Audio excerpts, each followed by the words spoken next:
अतिरिक्त संभागीय आयुक्त जसवंत सिंह ने वंदे गंगा जल संरक्षण जन अभियान के अंतर्गत शुक्रवार को रतनगढ़ के गांव हुडीरा रोड स्थित पीएचईडी के उच्च जलाशय में सफाई कार्यक्रम पर स्नेह में अमृत सरोवर एवं राजादेसर में वन विभाग की नर्सरी का निरीक्षण किया। अतिरिक्त संभागीय आयुक्त ने उच्च जलाशय का वॉल्व खुलवाकर वॉश आउट सफाई कार्य करवाया तथा खंड के अधीन समस्त उच्च जलाशय एवं भूतल जलाशयों में स्वच्छता गतिविधियां आयोजित किए जाने के निर्देश दिए। उन्होंने प्रदेश सरकार के महत्वाकांक्षी अभियान वंदे गंगा जल संरक्षण जन अभियान के बारे में जानकारी देते हुए कहा कि पर्यावरण संरक्षण को लेकर हमारी आज की गतिविधियां सुरक्षित भविष्य की नींव है। हमें अपने परिवेश को सुंदर, स्वच्छ व हरा भरा बनाने के लिए संकल्पित रहना होगा। हमारी दैनिक आदतों में पर्यावरण संरक्षण गतिविधियों को शामिल करें। इसी के साथ अभियान के अंतर्गत अधिकाधिक सहभागिता निभाते हुए अभियान को सफल बनाएं।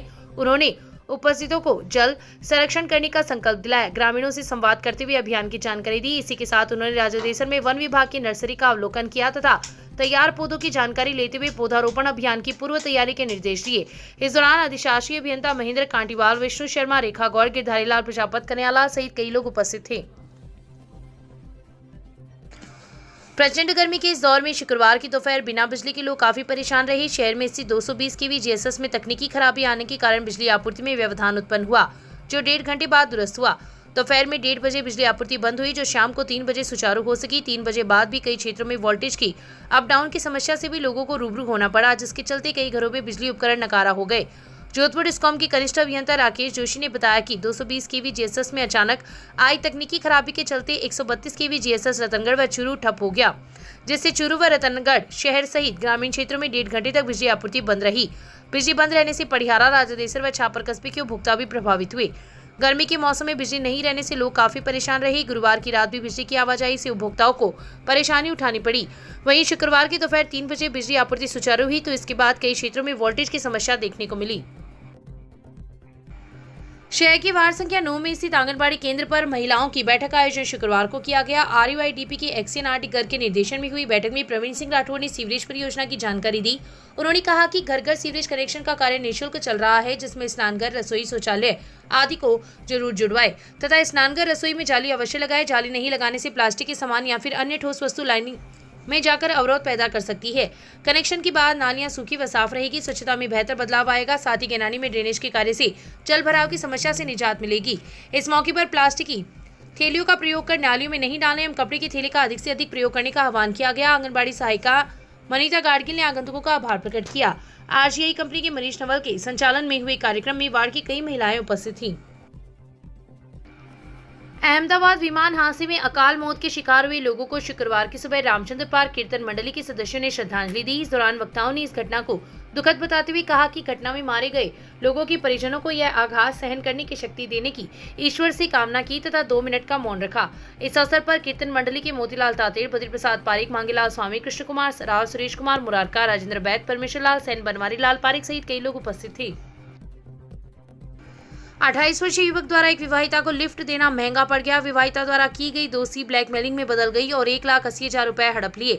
इतनी राशि देने के बाद भी ब्लैकमेलिंग कम नहीं हुई और घर आकर रुपयों की डिमांड करने लगी। घटना को लेकर पीड़ित युवक ने न्यायालय के माध्यम से पुलिस में मुकदमा दर्ज करवाया है। पुलिस ने बताया कि रतनगढ़ निवासी दायर इश्तिगाशे में उल्लेख किया गया है कि वह करीब 1.5 साल पहले बाइक पर सवार होकर औद्योगिक क्षेत्र से अपने घर की तरफ लौट रहा था। इसी दौरान उसे पूजा नाम की एक लड़की ने लिफ्ट मांगी, जिसे बाइक पर बैठाकर उसने उसे मंडेलिया फार्म हाउस के पास छोड़ दिया।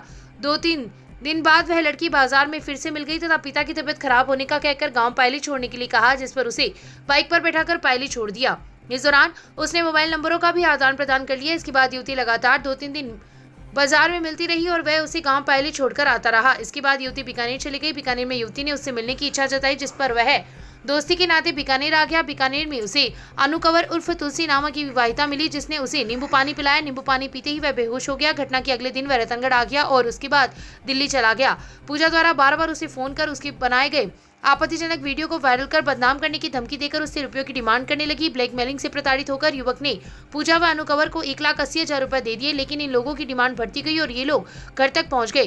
बहन के ससुराल पहुंचकर भी इन्होंने हंगामा किया। मांग पूरी नहीं करने पर इन लोगों ने सोशल मीडिया पर एक फेक आईडी बनाकर आपत्तिजनक वीडियो को वायरल कर दिया।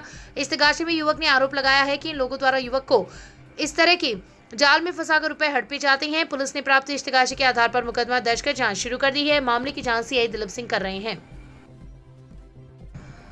दहेज में कार व 5 लाख रुपए नहीं देने पर 25 वर्षीय विवाहिता को मारपीट कर उसके ससुराल पक्ष के लोगों ने घर से निकाल दिया। इस आशय का मुकदमा शुक्रवार को पुलिस में न्यायालय से मिले परिवाद के आधार पर दर्ज हुआ है। पुलिस ने इस्तगाशी के आधार पर मुकदमा दर्ज कर जांच शुरू कर दी है। पुलिस ने बताया कि जयपुर निवासी 25 वर्षीय विवाहिता द्वारा दायर इस्तगाशी में उल्लेख किया गया है कि 4 दिसंबर 2022 को उसकी शादी रतनगढ़ स्थित उसके निवास पर लोहा निवासी युवक के साथ हुई थी। उसका पति महाराष्ट्र के औरंगाबाद स्थित एक कंपनी में काम करता है। शादी में दिए गए दहेज से पति सहित ससुराल पक्ष के लोग संतुष्ट नहीं हुए तथा दहेज की कार, 5 लाख रुपए नकदी, सोने की चैन व अंगूठियां देने की मांग करने लगे। दहेज की मांग को लेकर बार बार ससुराल पक्ष के लोग उसके साथ मारपीट व गाली गलौज करते। एक बार पति एवं एक बार देवर ने उसके दहेज की मांग पूरी नहीं करने पर घर से निकाल दिया था। कई बार पंचायती भी हुई तथा ससुराल पक्ष के लोग माफी मांगकर विवाहिता को वापस ले गए, लेकिन मांग पूरी नहीं होने पर उसे घर से निकाल दिया।